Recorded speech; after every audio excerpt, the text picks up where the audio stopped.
할렐루야. 주님이 살아계십니다. 오늘 예배 가운데에 하나님과의 관계가 회복되어지는 은혜가 있기를 축복합니다. 자, 오늘은 요한계시록 7장 1절부터 17절까지입니다. 요한계시록 7장 1절부터 17절까지입니다.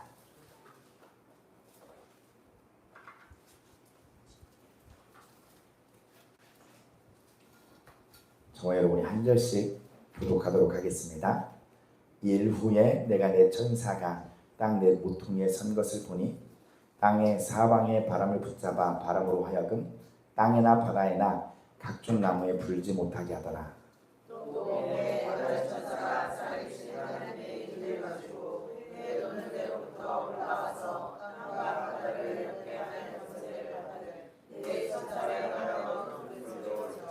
이르되 우리가 우리 하나님의 종들의 이마에 인치기까지 땅이나 바다나 나무들을 해하지 말라 하더라.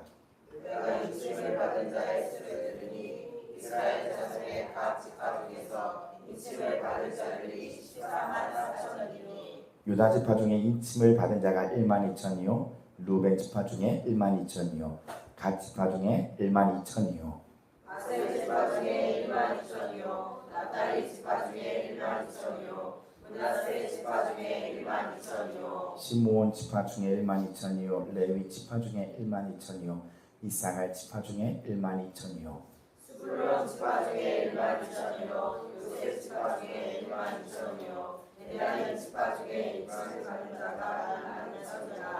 일 후에 내가 보니 각 나라와 족속과 백성과 방언에서 아무도 능히 셀 수 없는 큰 무리가 나와 흰 옷을 입고 손에 종려 가지를 들고 보좌 앞과 어린 양 앞에 서서 큰 소리로 외쳐 이르되 거하심이 보좌에 앉으신 우리 하나님과 어린 양에게 이르노니 모든 천사가 보좌와 장로들과 네 생물의 주위에 있다가 보좌 앞에 엎드려 얼굴을 대고 하나님께 경배하며 이르되 하나님의 찬송과 영광과 지혜와 감사와 존귀와 권능과 힘이 우리 하나님께 세세토록 있을지어다. 아멘. 하더라. 장로 중 하나가 응답하여 나에게 이르되 이 흰 옷 입은 자들이 누구며 또 어디서 왔느냐.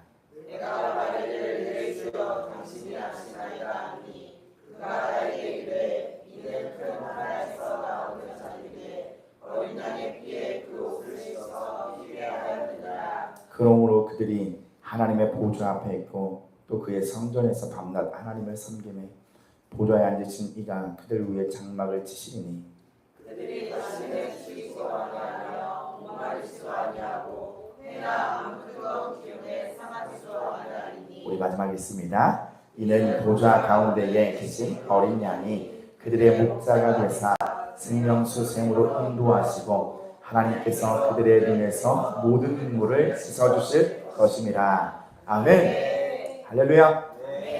주님이 살아계십니다. 여러분 믿으십니까? 믿음으로 나아갑시다. 예, 주님이 우리를 선하게 인도하고 계십니다.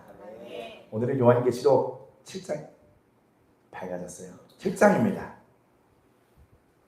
이상하지 않았습니까? 이상했어요 뭔가. 자, 오늘 요한계시록 7장 13번째 시간입니다.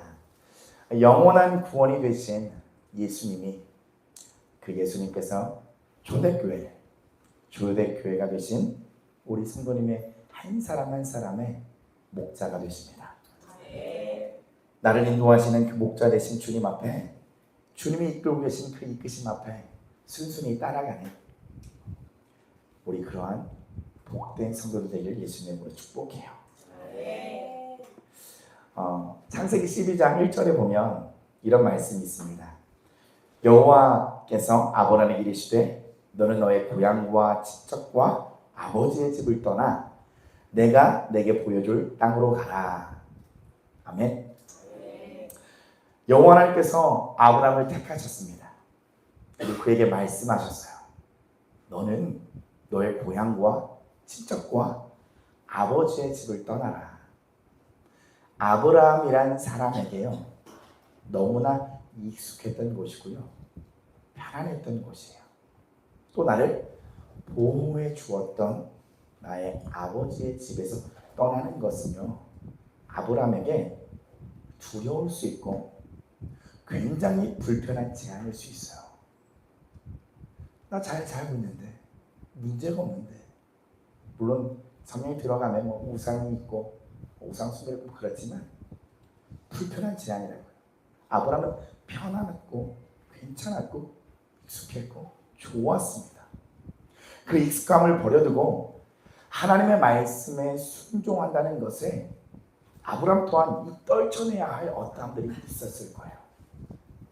온몸을 막 뒤틀듯이 하나님을 향하여 돌리는 게 분명 쉽지 않았고 어려웠을 겁니다. 주님 말씀하십니다. 내가 내게 보여줄 땅으로 가라.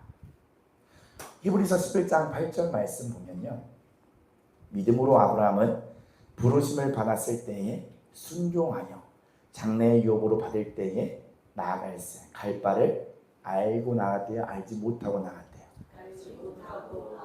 알지 못하고 나아갔어요. 진지하게 받아들이면요 엄청난 고통이에요. 차라리 얘기해 주시면서 편합니다. 그죠? 너 결국에 이렇게 될 건데 내가 지금 이 과정 겪게 하는 거야. 요셉야 좀만 참아. 너 형들 짓밟을 수 있어. 시간 문제야. 범죄자 조금 이게 달고 감옥 가서 고생하면 너 나와서 형들도 머리통 한 대씩 뗄 수 있어. 그런 알려주시는 게 없고 가라는 거예요. 얼마나 막막합니까? 다시 한번 이 말씀을 생각해 보면 아브라함에게는 굉장한 믿음의 도전을 주는 거예요. 아브라함이 어떤 조상이라고 불리게 됐죠? 믿음의 조상. 그 믿음의 조상이라고 불리는 아브라함이 아브라함으로 새 이름을 얻기까지 또 그의 인생의 끝까지의 여정에는 수많은 일들이 있었어요. 노년에 얻은 이삭을 모리아산에서 바치는 일도 있었습니다. 하나님은 우리에게 온전한 믿음을 주기 위하여 너의 익숙함과 편안함을 버리고 갈 바를 알지 못한 그 여정에 오직 내 인생의 목자 대신 한 분만을 믿고 따르라고 저와 여러분에게 말씀하고 있는 거예요. 믿음이 온전하게 되어야 하는데 이 온전하지 않은 믿음은 뭘까요? 그렇다면 우리가 다 믿음이라는 게 있잖아요. 그죠? 혹시 이 자리에 믿음을 가지지 않고 불신 가득하여 난 오늘 예배하지 않으리. 하나님은 살아계시지 않아. 그리고 이런 생각을 가지고 오신 분은 없다라는 거예요. 우리가 힘들든 어렵든 이 자리에 나올 때는요 믿음을 가지고 온 거예요. 신발을 신을 때 초대교회가 오늘 이사하지 않았다라고 하는 그 믿음 갖고 온 거잖아요. 그죠? 분명 가면 여기에 사람들이 있고 목사님 당연히 거기 기다릴 거야. 오늘 교회가 막 어디 인천으로 옮겼대 이런 건 의심하지 않고 믿고 가잖아요. 여러분, 근데 이 온전치 않은 믿음이라는 게 뭘까요? 바로 뭐냐면 복음이 나에게 와서 나에게 믿음이라는 게 생겼는데 삶을 돌아가 보니 이 복음이 나를 주장하지 않는 거예요. 복음이 나를 주장하지 않는 거라고 말을 했지만 내가 복음이 주장하지 못하게 내 스스로가 그 복음을 막아버리는 거예요. 그러니 내 생각이 많이 아프고요. 내 마음에서 피어나는 죄악으로 인해서 이 복음이 나를 주장하지 못하게 하는 나로 인하여 상황을 마주할 때마다 쉽게 무너져 버려요. 복음은 기쁜 소식이고 소망이 되는 건데 나에게 모든 일들마다 버겁고 어렵고 괴로워요. 그러면 이 믿음이 온전한 겁니까? 온전하지 못한 겁니까? 온전하지 못한 거예요. 내가 살아가는 모든 것에서 나는 길을 알아야 돼. 답을 알아야 돼. 나에게 결론이 얻어져야 돼. 근데 그게 아니라 그냥 예수님이 나의 길이 되신다고 주님은 말씀하시는 거예요. 그분이 길이기 때문에 그분을 보고 우리가 살아가는 건데 나에겐 플랜이 있어야 돼요. 내가 원하는 계획이 있어야 돼요. 1년 뒤에는 결혼을 해야겠고요. 2년 뒤에는 자녀가 3년 뒤에 빌딩을 세워야겠고요. 제가 어떤 청년에게 그런 상담을 하면서 이런 이야기를 하더라고요. 유명한 일화예요. 광주의 친구는 다 알 겁니다. 너의 꿈이 뭐냐?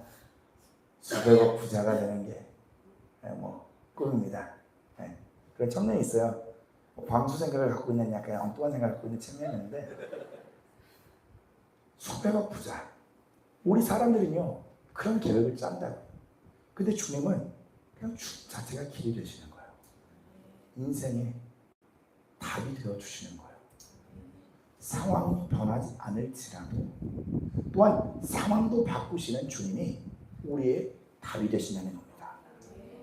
그래서 이 복음이 나를 온전하게 주장하지 못하여서 주님은 나를 회복시키기를 원하세요. 온전한 믿음을 주기를 원하신다고요. 그러니 나를 회복시키셔서 이제는 온전한 믿음으로 그를 따르게 주님을 그렇게 우리를 만들고 계십니다. 우리에게 지금 온전하지 않은 믿음을 가진 우리에게 필요한 게 뭐냐면 결단으로 따라가는 거예요. 나 온전치 않네. 그러니까 더 결단해서 주님을 따라가는 거예요. 온전해질 때까지. 내 믿음이 온전해지면 하지 말라고 해도 복음이 나를 주장하여서 교회 가는 것이 가볍습니다. 가벼워 보십니까? 가벼워요. 웃으세요. 무거워 보이는 것처럼. 가볍게 가는 거예요. 상황과 환경이 상관없이 예배하는 그 자리, 삶의 그 예배의 자리가 가벼운 거예요.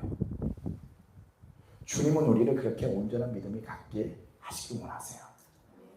마지막 때를 살아가는 우리에게 주님은 우리에게 시간을 허락하셨습니다.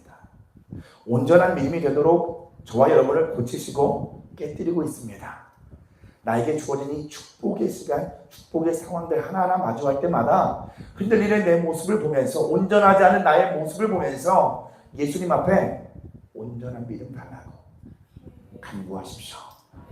요한계시록의 본문을 들어가기 전에 6장 마지막 절인 17절, 지난주에 핵심되는 말씀을 한번 보도록 하겠습니다. 같이 6장 17절 읽어봅니다. 시작. 그들의 진노의 큰 날이 이르렀으니 누가 능히 서리요. 아멘.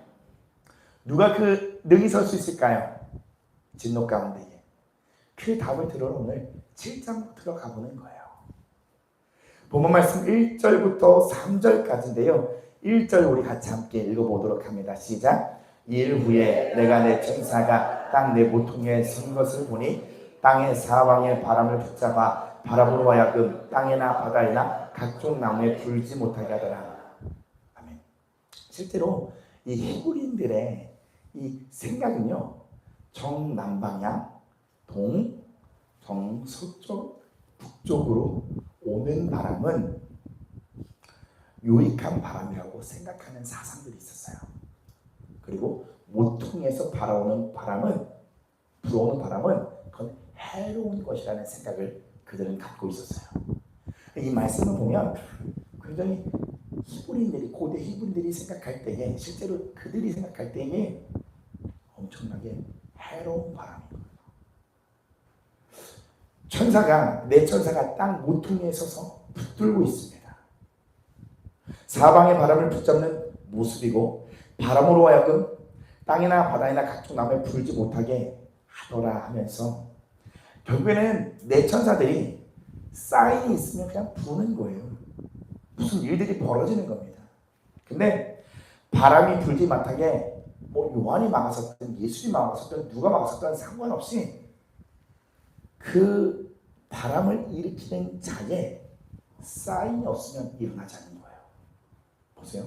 저와 여러분에게는 시간이 있어요. 우리에게 주어진 시간이 하나님은 우리의 믿음을 온전케 할 수 있는 그 시간인 거예요. 7장 2절을 한번 볼까요?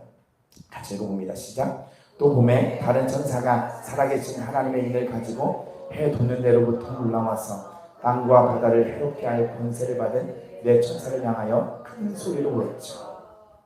다른 천사가 살아계신 하나님이라고 하는 그 말을 부르면서 옵니다.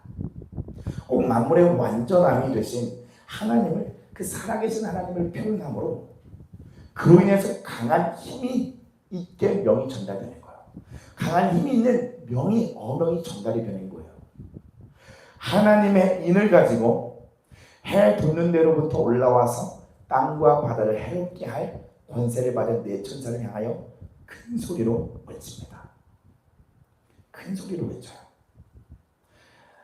요한계시록 7장 3절 큰 소리로 한번 외쳐보겠습니다. 시작. 이르되 우리가 우리 하나님의 종들의 이마에 미치기까지 땅이나 바다나 나무들을 해하지 말라 한다. 아멘. 중요합니다. 우리가 천사들이죠. 우리 하나님의 종들의 이마에 미치기까지 땅, 바다, 나무들을 해하지 말라 하더라. 살아계신 하나님으로부터 명령이 내려와요. 하나님의 종들의 이마에 인쳐야 한다. 그때까지 해하지 말라. 여러분, 인친다는 게 뭡니까? 도장 찍는 거예요. 도장 찍는 건 뭐냐면 자기 것이라는 겁니다. 하나님께서 우리에게 입맞을 시간을 주시면서 어떤 의미를 우리에게 부여하시냐면 내가 보호해야 할 자가 있어. 심판 가운데에, 환난 가운데에 내가 보호할 자가 있고 내가 소유할 자가 있어. 그 자를 위한 기간인 거예요. 이 기간 우리는 어떻게 해야 될까요? 우리는 입맞을 하나님 쳐주세요, 쳐주세요 하고 기다리만 하는 시간이 아니라 구약의 제사장의 에봇이라는 옷을 보면요, PPT 한번 띄워주시겠습니까? 제사장이 입는 옷이 여러분 뭐라고 써 있어요? 여호와께 성결. 성결이라고 하는 이 거룩하고 깨끗함이 여호와께 향해 있는 그 싸움이 우리에게 있는 거예요. 그리고 인치심을 말하고 있는 에스겔서를 한번 보면요, 어떤 자들에게 인을 주냐면 하나님께서 어떤 사람들에게 인을 주시냐, 예루살렘의 죄로 인해서 괴로워하는 이들의 이마에 인을 치세요. 그 성으로 퍼붓을 심판이 있었거든요, 예루살렘에. 근데 그들을 보호하라고 지시하십니다. 그러면서 그들의 이마에 인을 쳐요. 이는 다시 말씀드립니다, 소유하고 보호한다는 의미가 있는데 에스겔서의 말씀 보면은 같이 하나님과 같은 마음을 가진 자들이 이미 쳐져요. 에스겔서 9장 4절입니다. 우리 함께 한 목소리로 읽습니다. 시작. 여호와께서 이르시되 너는 예루살렘 성읍 중에 순행하며 그 가운데에서 나는 모든 가능한 일로 말미암아 탄식하며 우는 자의 이마에 표를 그리라. 표, 인. 누구에게 하냐면 탄식하며 우는 자, 하나님의 마음을 아는 자들에게 그 인침이 허락한다는 거예요. 에스겔서 9장 6절에 보면 늙은 자와 젊은 자와 처녀와 어린이와 여자를 다 죽이되 이마에 표 있는 자에게는 가까이 하지 말라. 내 성소에서 시작할지니라 하시매 그들이 성전 앞에 있는 늙은 자들로부터 시작하더라. 하나님께서 나라를, 민족을 향하여, 교회 그리고 가정을 향하여 품는 그 마음을 가진 자에게 인치심이 허락되는 거예요. 그 마음은요, 여러분 억지로 가질 수 있습니까? 하나님을 향한 마음, 하나님의 마음. 우리가 이 민족을 보고 내 가족을 보고 애끓는 그 마음을 여러분 억지로 가질 수 있냐고요. 스스로 만들 수가 없는 거예요. 주님이 주셔야만 하는 거예요. 어떤 자에게 주십니까? 예수님 바라보고 믿음으로 걷는 자들에게. 우리에게 그 마음을 허락하시는 거예요. 우리에게 주신 믿음으로 자신의 익숙하고 편함을 넘어서서 하나님의 말씀에 순종하는 자들에게 주어지는 마음이에요. 주님이 원하시는 그 지점에 들어서는 거예요.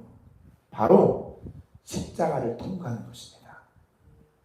요한계시록 7장 4절 말씀입니다. 같이 읽습니다. 시작. 내가 인침을 받은 자의 수를 들으니 이스라엘 자손의 각 지파 중에서 인침을 받은 자들이 14만 4천이니 말도 많고 탈이 많은 14만 4천입니다. 어제 저희 아파트 예배도 양땡선 씨가, 전 누군지 몰라요? 네. 포교 활동을 조심하라고 올렸더라고요. 감사했습니다. 그분 누군지 만나서 좀 베풀고 싶은데 아시는 분이세요? 그 집에 오셨나봐요. 신천지가 어제 포교 활동하려고. 여러분 속지 마세요. 넘어가지 마십시오.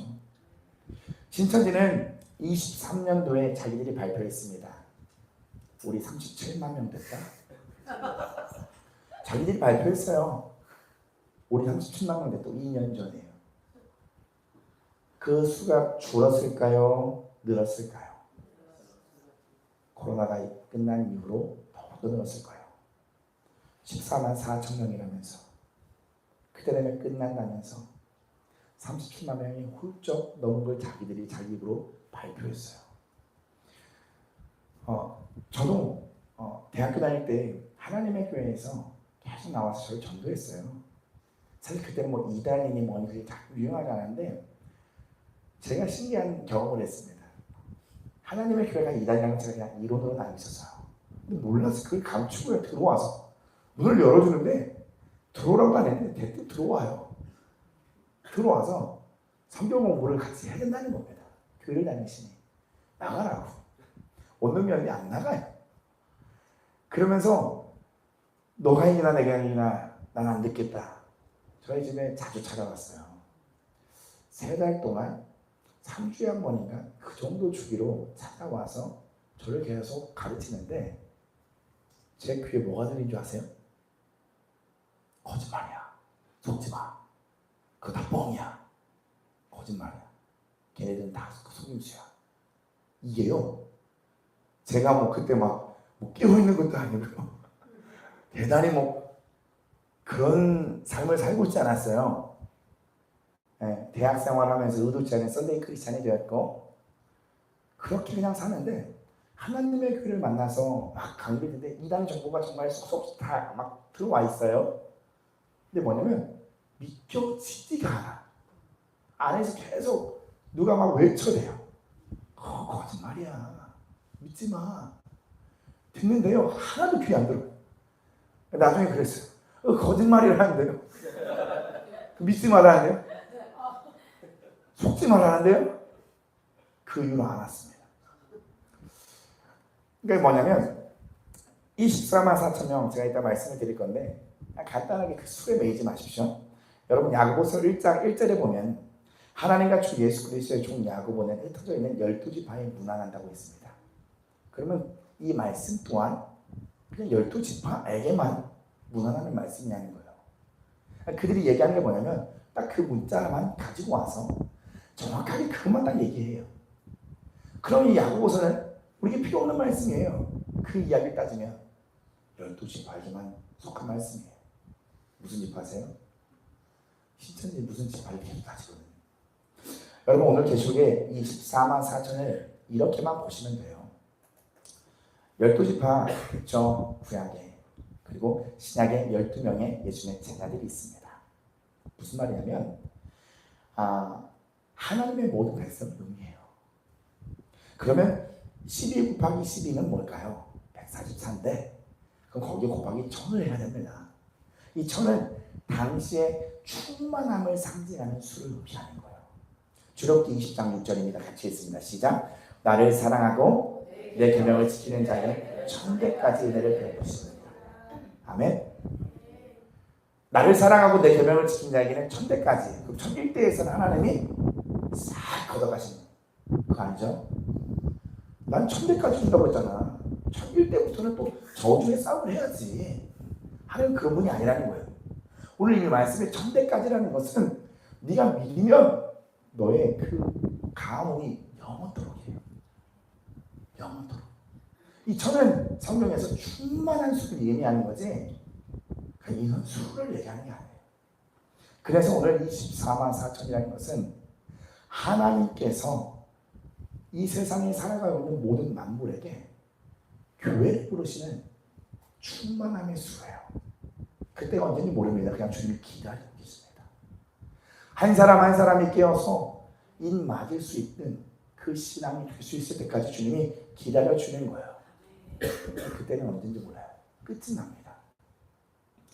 부르심을 따라 택하심을 따라 교회가 되어진 자들을 의미하는 거지 이게 꼭 개수하는 게 아니에요. 그 14만 4천 정도면 그들은 얼마나 더 채워야 되는 거예요 도대체.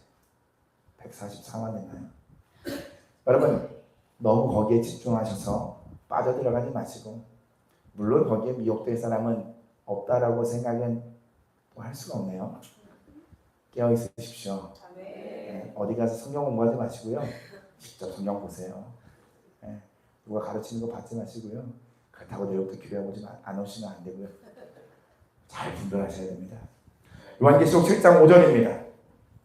유다 지파 중에 인침을 받은 자가 여러분 여기서 계속 지파들이 나와요. 간단하게요. 민수기는 야곱과 레아의 맏아들 장자인 루벤 지파로부터 먼저 이야기해요. 근데 여러분 이 지파는 얘기할 때 순서가 막 바뀌긴 해요. 성경에서. 근데 오늘 이 요한계시록에는 유다 지파로 시작하잖아요. 이 계시록 유다 지파는 예수님이 나신 지파예요. 그래서 그냥 그것을 의미한다. 그리고 또한 12지파의 단지파가 빠졌습니다. 사사기 18장과 열왕기상 12장에 우상 숭배로 그들이 그냥 다 싸그리 없어졌어요. 그리고 새로운 요셉 지파가 들어오고 원래 구별된 레위 지파도 여기 들어오는 것을 보게 됩니다. 이 부분은 다음에 자세히 한번 나누도록 하겠습니다. 함께 나누면 엄청 방대해져요. 자, 7장 9절 넘어갑니다. 같이 읽겠습니다. 시작. 이일 후에 내가 보니 각 나라와 족속과 백성과 방언에서 아무도 능히 셀 수 없는 큰 무리가 나와 흰 옷을 입고 손에 종려 가지를 들고 보좌 앞과 어린 양에 서서 10절 같이 읽습니다. 시작. 큰 소리로 외쳐 이르되 구원하심이 보좌에 앉으신 우리 하나님과 어린 양에게 있도다. 사도 요한이 이 하늘의 예배를 계속 보게 됩니다. 그곳에서 계속 그 예배가 이루어지는 거예요. 그리고 큰 소리로 외칩니다. 큰 소리, 외치다, 소리 지르다. 요거는요 확신하는 거예요. 구원하심이 보좌에 앉으신 우리 하나님과 어린 양에게 있음을 확신하는 거예요. 그것이 얼마나 위대한 일이고 이 세상을 향한 강력한 사랑이었는지를 알게 되면 실로 그 자리에서 감탄밖에 나오지 않는 거예요. 하늘의 예배는 그 감탄과 탄성과 고백을 드리는 장소예요. 살아있고 깨어있는 영들이 그 안에서 계속 나오는 거예요. 끊임없는 경배가 있는 곳이에요. 그러면 생각해 봅니다. 종려나무 가지 들고 막 흔들잖아요. 오늘 이 말씀에도 이 땅에서 예수님께서 예루살렘 성에 입성하실 때에 나귀 새끼를 타고 오실 때에 외쳤습니다. 육신을 입고 있는 자들도 외쳤다.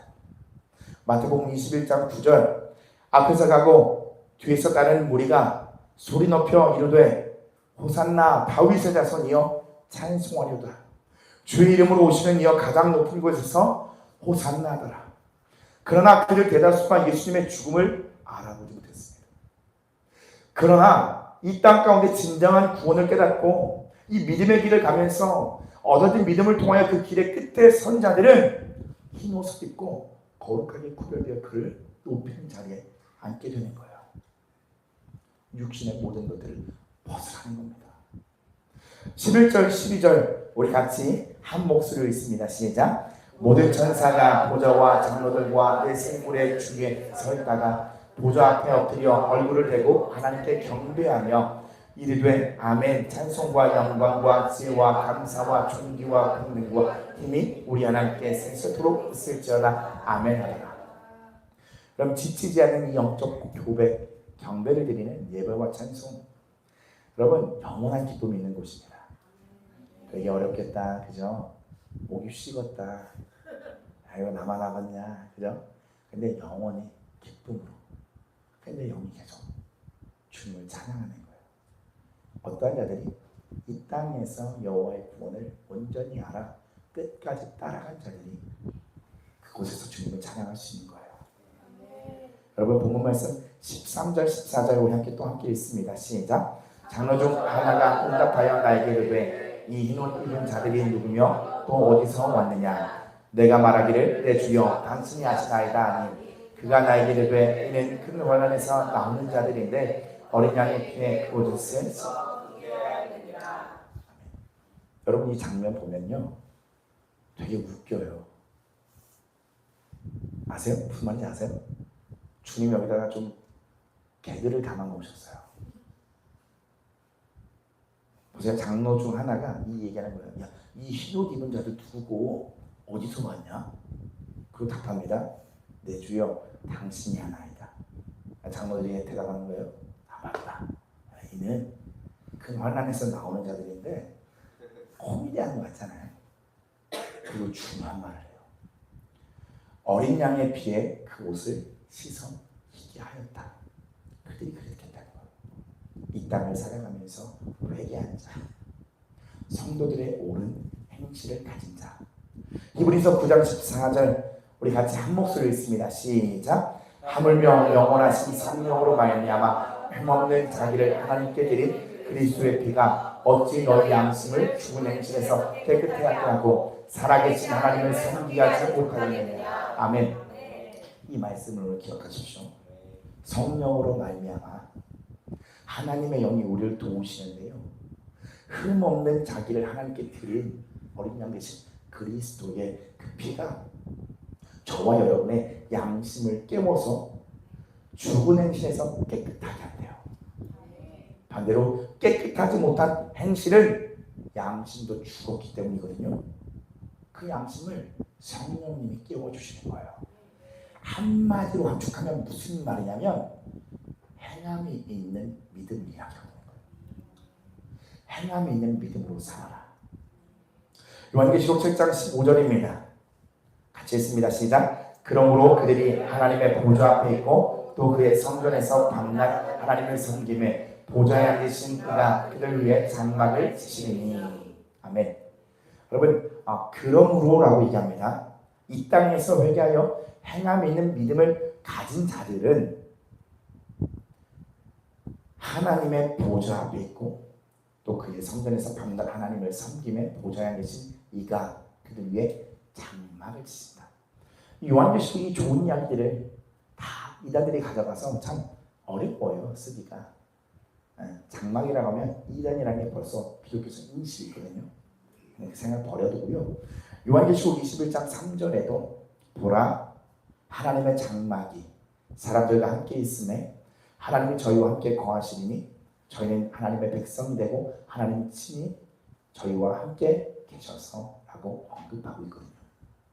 이것은 하나님께서 그의 백성을 삼으셔서 그 백성 가운데 거하시겠다고 하는 구약의 제사로부터 시작된 계속된 약속과 언약의 성취예요. 에스겔서 37장 27절에도 스가랴서 2장 10절에도 하나님은 우리를 백성 삼기를 자녀 삼기를 원하세요. 그래서 그 장막을 치거든요. 하나님의 보호를 치세요. 하나님의 안전함을 치시거든요. 그 안전함이 누구로 인해서 우리에게 허락되어지냐면 어린 양 예수 그리스도로. 그를 믿는 믿음 안에 들어가면 하나님의 보호 안에 사는 거예요. 요한계시록 7장 16절부터는요. 환난 속에서 회개한 자들에게 이제 이 다음에 주어진 모습을 사도 요한을 통하여 우리에게 보여주십니다. 같이 읽어봅니다. 시작. 그들이 다시는 줄이지도 아니하며 목마르지도 아니하고 해나 아무 뜨거운 기운에 상하지도 아니하리니. 여러분 이 말씀 읽을 때 확 떠오르는 말씀 있으세요? 우리가 잘 아는 말씀인데 제가 감동받은 말씀이에요. 답은 없습니다. 맞추시는 자들에겐 제가 소정의 성민이를 드리겠습니다.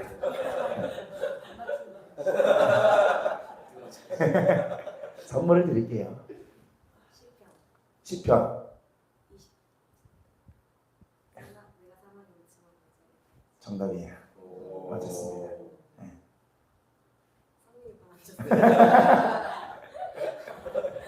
알겠습니다. 자, 어떻게 수습해야 될지 몰랐어요? 감사합니다. 네. 자, 여러분 이 말씀 보세요. 그들이 다시는 줄이지도 아니하며 목마르지도 아니하고 해나 아무 뜨거운 기운에 상하지도 아니하리니. 여러분 시편 23편 제가 한번 읽어드릴게요. 이 말씀을 보시면서 한번 생각해 보세요. 여호와는 나의 목자시니 내게 부족함이 없으리로다. 그가 나를 풀밭에 누이시며 쉴만한 물가로 인도하시는도다. 내 영혼을 소생시키시고 자기 이름을 위하여 의의 길로 인도하시는도다. 내가 사망의 음침한 골짜기로 다닐지라도 해를 두려워하지 않을 것은 주께서 나와 함께 하심이라. 주의 지팡이와 막대기가 나를 안위하시나이다. 주께서 내 원수의 목전에서 내게 상을 차려주시고 기름을 내 머리에 부으셨으니 내 잔이 넘치나이다. 아멘. 여호와가 나의 목자이기 때문에 내 인생이 부족하면 그리고 영원한 그곳에 우리가 살게 되는 거예요. 마지막 절 안 읽었네요. 내 평생의 선하심과 인자하심이 반드시 나를 따르리니 내가 여호와의 집에 영원히 살리로다. 아멘. 요한계시록 7장 17절 마지막 절입니다. 같이 읽어볼까요? 시작. 이는 보좌 가운데 계신 어린 양이 그들의 목자가 되사 생명수생으로 인도하시고 하나님께서 그들의 눈에서 모든 눈물을 씻어 주실 것입니다. 아멘. 보좌 가운데 계신 어린 양, 십자가의 길을 먼저 가신 예수 그리스도가 우리 목자가 되셔요. 그래서 생명수생으로 우리를 인도하십니다. 우리를 살게 하는 모든 힘의 근원이 되신 하나님께로 저와 여러분을 인도하고 계세요. 계시록 22장 1절부터 5절의 말씀을 보면 또 그가 수정같이 맑은 생명수의 강을 내게 보이니 하나님과 및 어린 양의 보좌로부터 나와서 길 가운데로 흐르더라. 강 좌우에 생명나무가 있어 12가지 열매를 맺되 달마다 그 열매를 맺고 그 나무 잎사귀들은 만국을 치료하기 위하였다. 다시는 저주가 없으며 하나님과 그 어린 양의 보좌가 그 가운데 있으리니 다시 종들이 그를 섬기며 그의 얼굴을 볼 터이요 그의 이름도 그들의 이마에 있으리라. 마지막 장 읽을까요? 시작. 다시 밤이 없겠고 등불과 햇빛이 쓸데없으니 이는 주 하나님이 그들에게 빛이심이라. 그들이 세세토록 왕국을 하리라. 아멘. 더 이상 어둠이 빛이 필요 없는 거예요. 더 이상은 등불, 햇빛 다 필요 없는 거예요. 왜요? 그곳에는 하나님 자체가 그냥 영원한 빛이시기 때문에 다시는 너의 인생이 아니죠. 그때는 영생이죠. 다시는 너에게 밤이 없는 거예요. 결론을 짓겠습니다. 주님이 저와 여러분을 말씀하십니다. 너의 믿음을 온전하게 하실 어린 양을 따르라. 나의 목자이신 예수 그리스도를 따라야 합니다. 우리는 너무 익숙한 것에 머물러 있고 싶고 편안한 곳에 머물러 있고 싶어요. 또 하나님의 말씀을 믿고 따르기에는 너무 두려운 너의 그 육신이라고 하는 그 고향에 본토 친척 아비로부터 흐른 그 육신으로부터 여러분의 삶을 회개하고 돌이켜 옳은 행실을 가지고 예수님을 따르게 되면 우리는 그곳에 이룰 수가 있어요. 다시 밤이 없고 등불과 햇빛이 쓸데없는 그 나라, 영원한 빛 되신 주 하나님에게서 비추이시는 그 나라에서 예수님과 영원토록 살게 될 것입니다. 계시록 21장 4절입니다. 같이 읽습니다. 시작. 모든 눈물을 그 눈에서 닦아주시니 다시는 사망이 없고 애통하는 것이나 곡하는 것이나 아픈 것이 다시 있지 아니하리니 전 것들이 다 지나갔습니다. 아멘. 전 것들이 다 지나가고 이제는 마지막이고 또 영원한 그의 나라가 있는 거예요. 여러분 오늘 소 제목은 주님이 나를 인치셨다예요. 나를 보호하시고 나를 소유하기를 원하시는 주님에게 여러분 입 맞을 준비를 하십시오. 죄악된 생각을 멈추고 죄악된 행위들을 멈추는 거예요. 그 익숙한 육신을 벗어내고 하나님의 말씀을 따르는 거예요. 에베소서 4장 30절에 이런 말씀이 있습니다. 하나님의 성령을 근심하게 하지 말라. 그 안에서 너희가 구원의 날까지 인치심을 받았느니라. 그 안에서 우리가 구원의 날까지 인치심 받았거든요. 그럼 이제 하나님의 성령을 근심하지 않게 하는 우리에게 사명이 있는 거예요.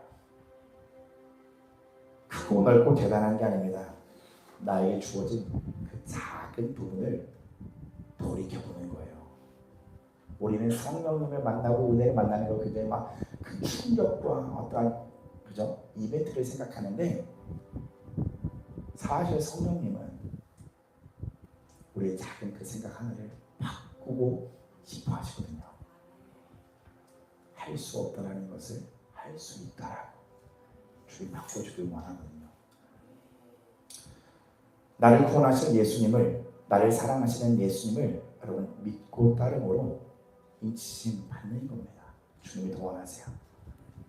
한 가지 이야기를 하고 우리 같이 기도하고 찬양하고 기도하러 갈 건데요.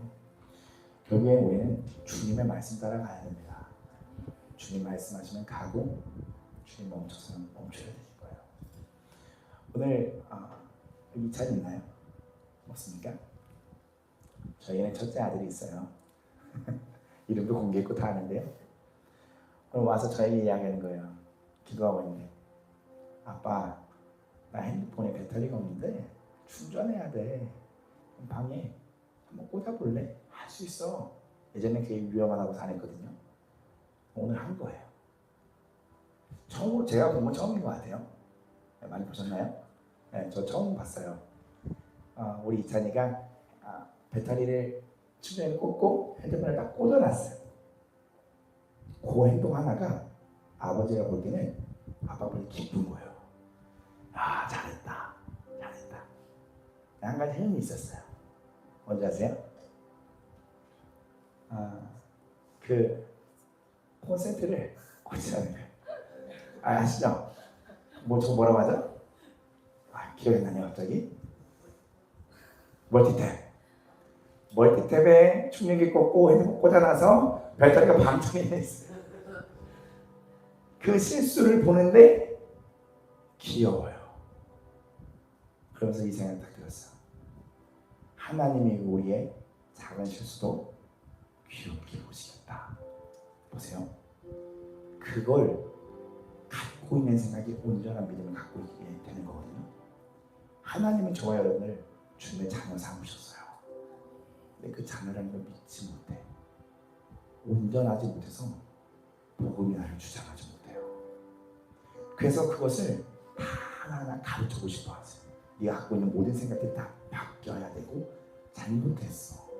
하나님 나는 아버지는 그러한 분이 아니야. 너가 하는 것이 많은 오해가 있고 왜곡이 있다.